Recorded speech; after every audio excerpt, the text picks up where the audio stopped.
Welcome to the tutorial Working with Text. In this tutorial, I'm going to show you how to use the text tool. So to select the text tool, you can click on its icon in the Tools toolbar or use the keyboard shortcut Option T on Mac or Alt T in Windows. I'm also going to quickly create a layer for the text tool and call it text. So I'm going to click somewhere in the camera view and write my phrase. And then we're going to take a look at the Tool Properties panel for the text tool.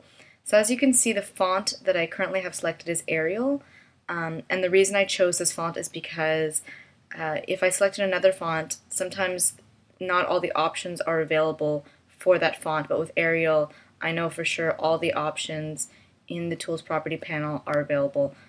Specifically, usually the bold and italic, sometimes these don't exist for certain fonts.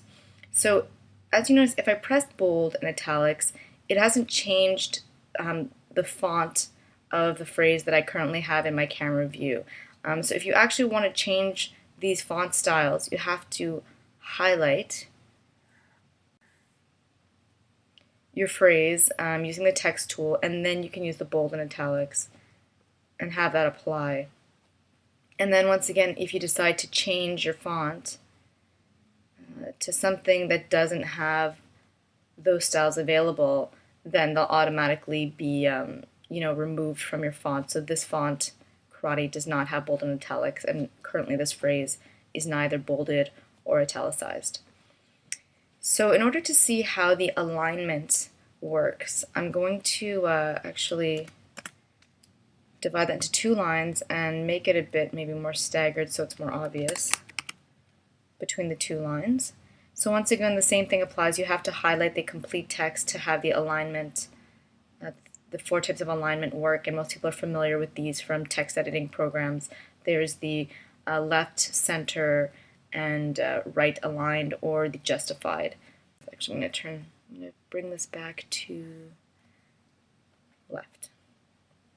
Then if you want to change the size, same thing. Your font has to be highlighted for it to apply. You don't have to change the size of your entire phrase. Say if you just want to change the first letter and make it bigger, you can scale it separately than the rest of your text. Same with the kerning. If you're not familiar with what kerning is, what it is the space between two individual letters. And the way that you can think about this is two kernels in a corn cob. You want to change the spacing between two individual small objects. So if you do that and you change the kerning to either a positive or a negative number, you can see that you changed the spacing.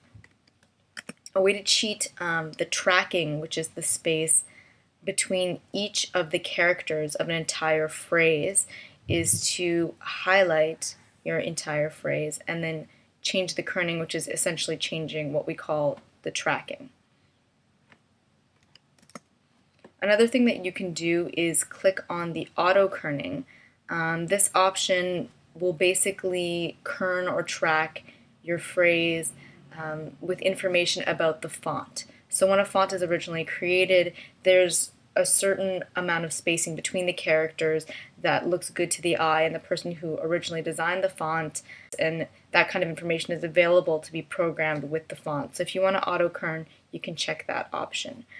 You can also change the first line indentation. So if you just want a few spaces, this looks better for probably a full paragraph. You can decide how much spacing you'd like there. And then you can also change the line spacing, which is also known as the leading. You can make it negative or positive between your two lines of text.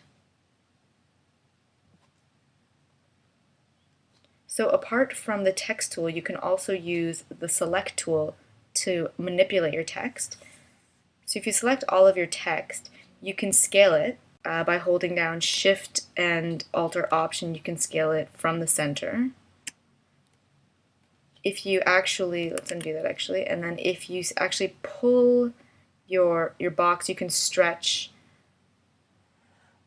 or scale your text unproportionally to have it kind of give it a little bit more character. And you can also obviously keyframe these things and animate the stretch, the squash and stretch of the pull of your text.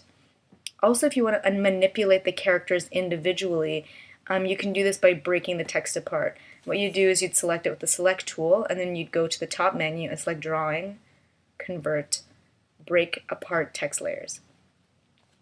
So when you do that, you'll see that each of these characters now exist in a separate box.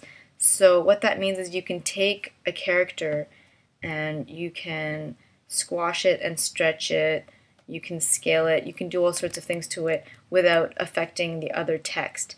However, if you want to actually change what the contour looks like of the character, you can't do that.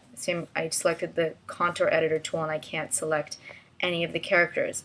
But if I want to do that and I want to stylize these characters a little bit, I just have to go through the same process again that I did before to break apart the text. I select my text with the select tool, I go to the top menu and select drawing, convert, break apart text layers. So if you do that process twice, you now have the ability to change the contour points on your text. So I can do something like this and really give my text some character by changing its contour points. Something like that, for example. So that's pretty much it for working with text. Stay tuned for the next tutorial, the override tool.